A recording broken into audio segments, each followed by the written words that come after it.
우리 조상들은 용감하고 대범한 경우에 오장육부 중에서 간이라는 장기를 이용해 이렇게 긍정적으로 표현하기도 했습니다. 하지만 부정적인 의미로 간을 사용한 경우도 있습니다. 간이 부었다. 간이 배 밖으로 나왔다. 이것은 만용이나 객기를 부릴 때 사용한 표현입니다. 크다. 크는 주로 물리적인 크기나 규모, 영향력이나 중요도 등을 나타낼 때 사용한 단어입니다. 크다는 한 가지 품사로만 사용하지 않습니다.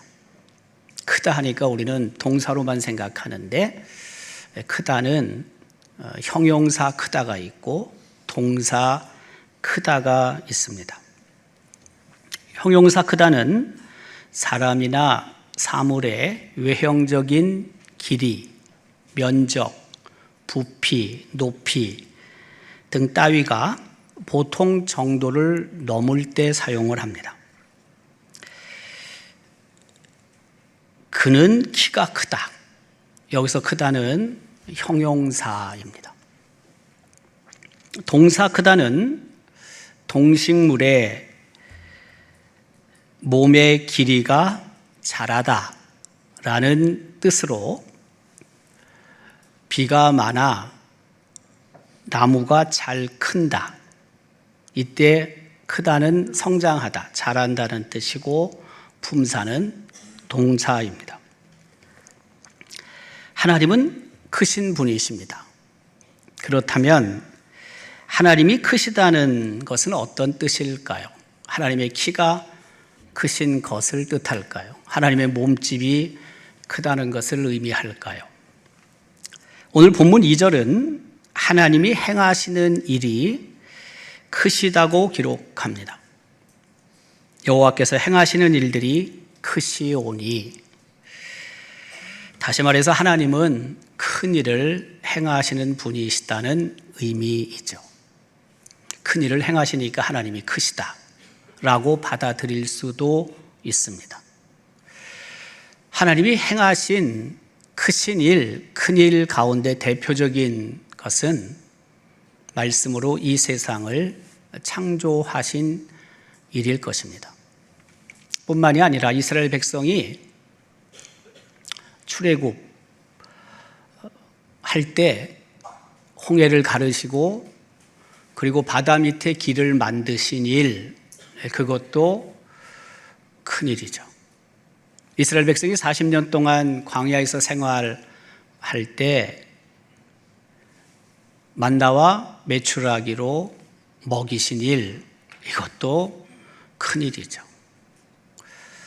바위에서 샘물을 솟아 이스라엘 백성의 갈증을 해갈하신 일, 역시 큰 일입니다. 그 밖에도 하나님께서 행하신 큰 일은 수없이 많습니다. 하나님이 행하시는 일은 우리가 생각하는 것과 많이 다르죠.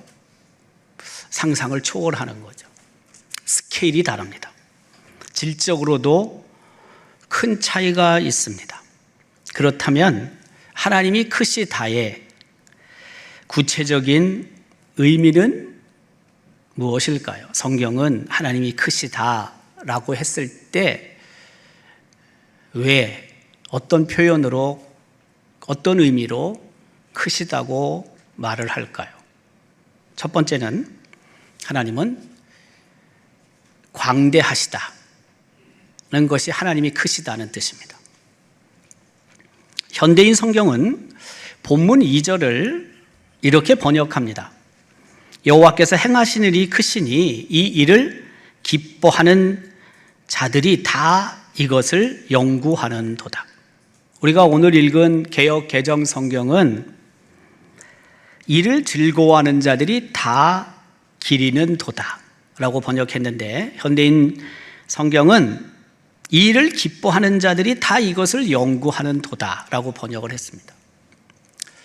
하나님이 행하신 큰일, 그것을 더 찾아보고, 그리고 또 행하신 그곳에 가보기도 하고, 그래서 공부하고 연구해서 그 하나님의 크신 일의 의미를 찾아보는 것, 아마 그것이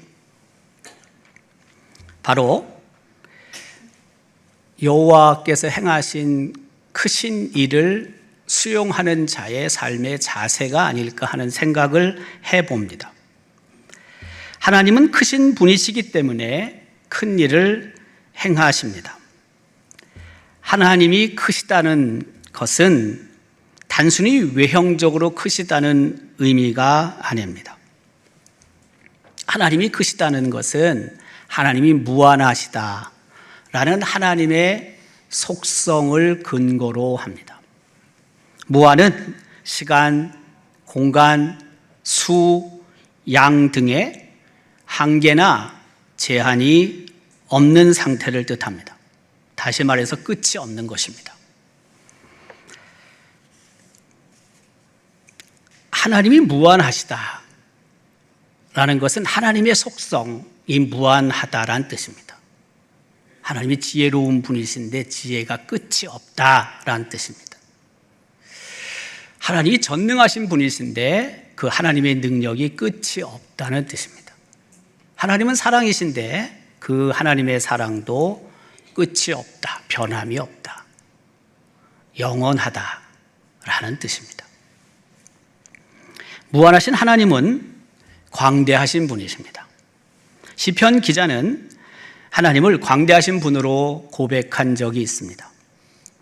시편 34편 3절은 기록합니다. 나와 함께 여호와를 광대하시다 하며 함께 그의 이름을 높이세. 느헤미야 9장 32절도 하나님을 광대하신 분으로 표현하고 있습니다. 우리 하나님이여 광대하시고 능하시고 두려우시며 언약과 인자하심을 지키시는 하나님이시여. 하나님이 광대하시다는 것은 무한하신 하나님이 모든 공간을 만드셨기 때문에 공간에 얽매이지 않는다는 것입니다. 공간을 초월해서 어느 곳에서나 하나님이 계신다는 뜻입니다. 어디에나 계시기 때문에, 모든 곳에 하나님이 계시기 때문에 하나님은 모든 것을 지켜보고 계시는 분이십니다. 따라서 모든 피조물은 모든 것을 지켜보시는 하나님으로부터 도움을 받을 수 있습니다. 보호를 받을 수 있습니다. 때를 따라 돕는 은혜를 힘입을 수 있습니다. 동시에 하나님이 모든 것을 지켜보고 계시기 때문에 조심하며 살아야 합니다. 신실하게 살아야 합니다. 왜냐하면 하나님께서는 어느 순간 어느 곳에서든지 하나님의 시선 안에 우리를 놓고 계시기 때문에 그렇습니다. 양면이 있는 거죠.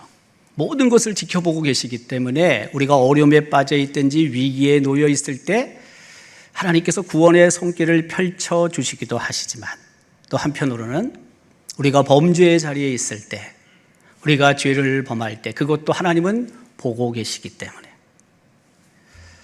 하나님의 징계 혹은 하나님의 심판을 두려워하며 살아야 한다는 뜻이기도 합니다. 하나님은 어디에나 계시는 분이십니다. 하나님이 계시지 않는 곳은 없습니다. 우리가 하나님의 시선을 피할 수 있는 곳 어디에도 없습니다. 하나님을 피해 숨을 곳이 없습니다.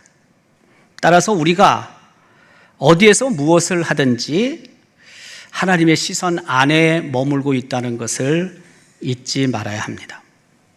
매 순간 우리는 하나님의 시선 안에 있음을 기억하고 하나님의 영광을 위해서 살아가는 신실한 하나님의 백성들이 되어야 한다는 것입니다. 하나님의 자녀는 사람 앞에서, 세상 앞에서의 칭찬과 인정을 받는 것도 중요하지만, 그러나 오직 하나님 앞에서 하나님의 선하시고 기뻐하시고 온전하신 뜻을 구하며 분별할 수 있어야 합니다. 우리가 하나님이 크시다, 하나님은 크시다 라고 고백한다면 당연히 하나님은 광대하시다, 광대하신 하나님을 인정해야 하고, 누가 보든 보지 않든 관계없이 하나님께서 항상 나를 지켜보신다고 생각하며 어려움 속에서도 믿음을 잃지 않아야 하고, 하나님의 시선을 의식하고 더욱 하나님의 뜻에 합당한 모습으로 살 수 있도록 최선을 다해야 한다는 뜻입니다. 두 번째로, 하나님은 크시다는 의미는 하나님은 위대하시다 라는 뜻입니다. 일반적으로 존경받는 인물은 국가나 시대나 설문조사 기관에 따라 약간씩 차이가 있습니다. 우리나라 사람들이 가장 존경하는 인물로는 그것도 차이가 있긴 하지만 거의 대부분 이순신 장군, 세종대왕이 1위 혹은 2위를 차지한다고 합니다. 그런데 존경받는 인물과 위대한 사람은 반드시 일치하는 것이 아닙니다. 위대하다라는 의미는 능력과 업적과 성취 등이 보통의 수준을 훨씬 뛰어넘는 것을 뜻합니다. 능력, 업적, 성취, 이게 다른 일반 사람에 비해서 월등한 것을 말합니다. 그래서 위대함은 탁월함입니다. 탁월함으로 주변에 있는 사람이나 시대에 큰 영향을 주는 것을 뜻합니다. 그런데 업적이나 성취나 능력에 있어서 탁월하다 할지라도 때로는 인격의 결함이 있어서, 때로는 판단을 잘못해서 실수를 해서 존경을 받지 못하는 사람들이 꽤 많습니다.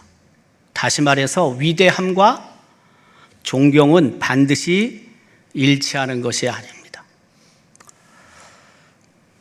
그렇게 탁월함이 없어도 그 삶이 사람들로부터 큰 존경을 받는 사람들도 있습니다.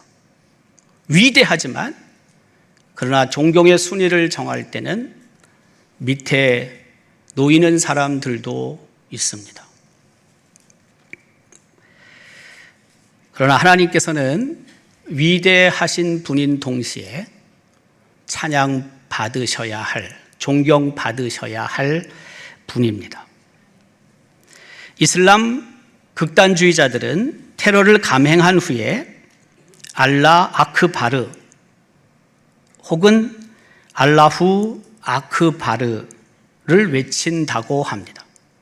알라는 우리가 잘 알고 있는 것처럼 무슬림들이 추앙하는 알라 신 모하메드입니다.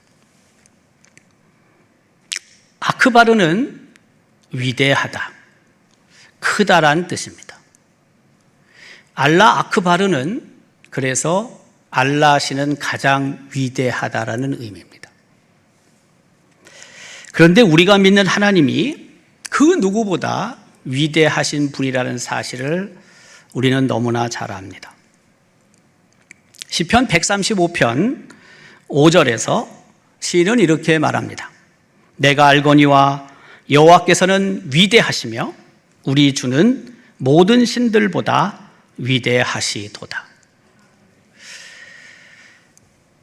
하나님께서 위대하신 이유는, 하나님께서 모든 것보다 위대하신 이유는 다른 데 있지 않습니다.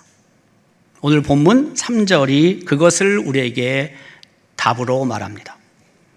그의 행하시는 일이 존귀하고 엄위하며 그의 의가 영원히 서 있도다.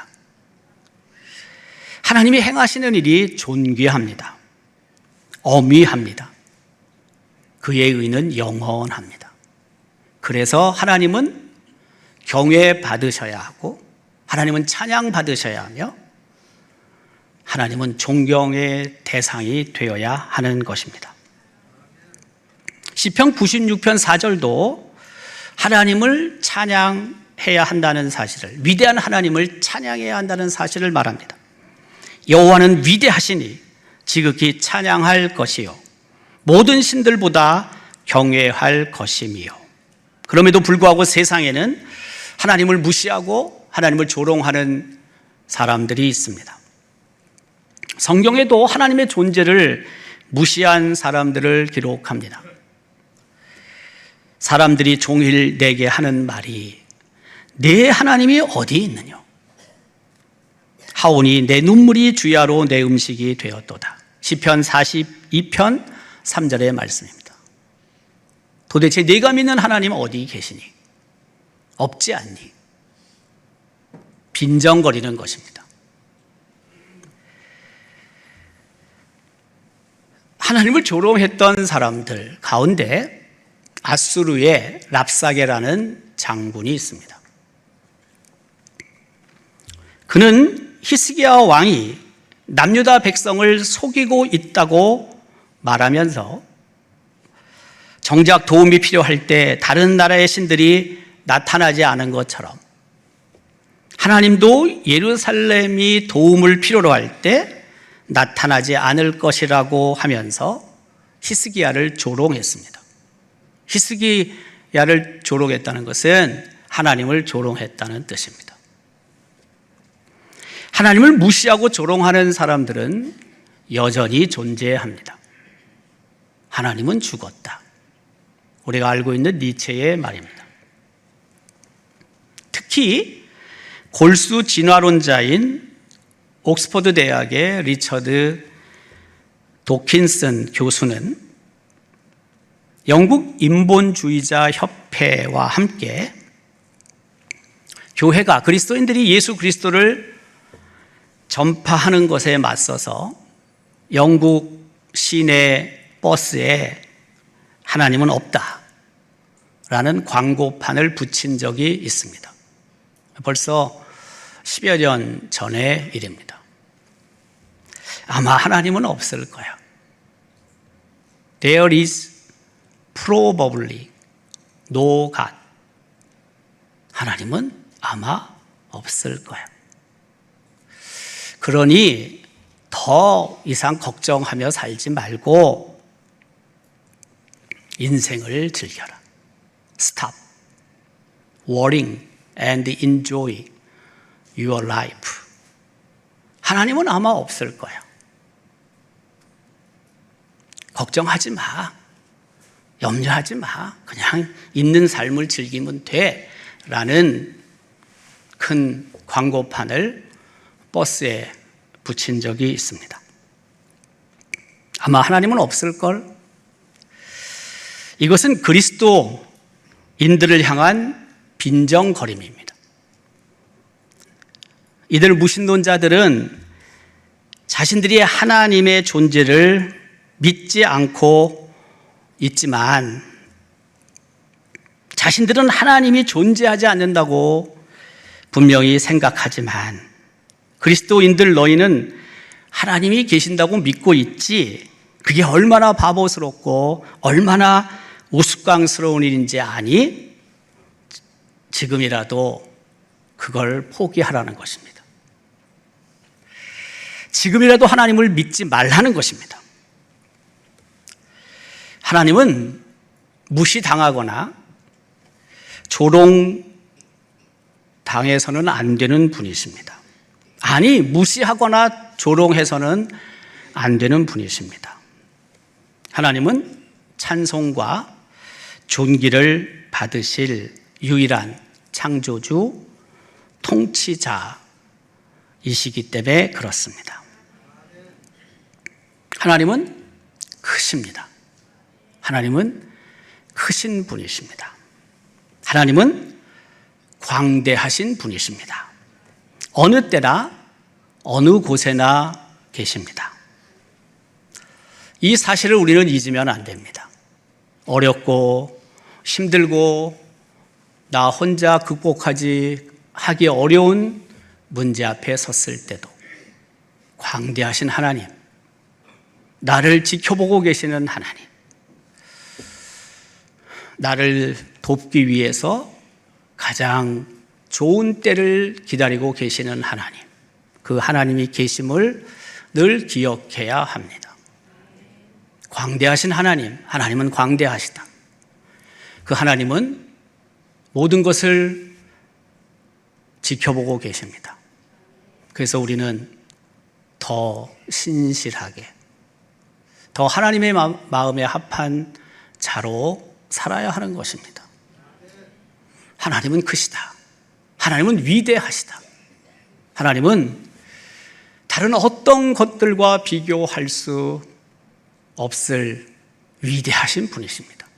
그 하나님은 당연히 찬송받으셔야 하고 존경받으셔야 되는 분이십니다. 어떤 경우에도 우리의 삶의 자리에서 위대하신 하나님을 찬송해야 하며 또한 그 하나님을 경외하고 더 나아가서 하나님을 존경하는 삶이 계속해서 끊이지 않고 이어질 수 있기를 주님의 이름으로 기원합니다.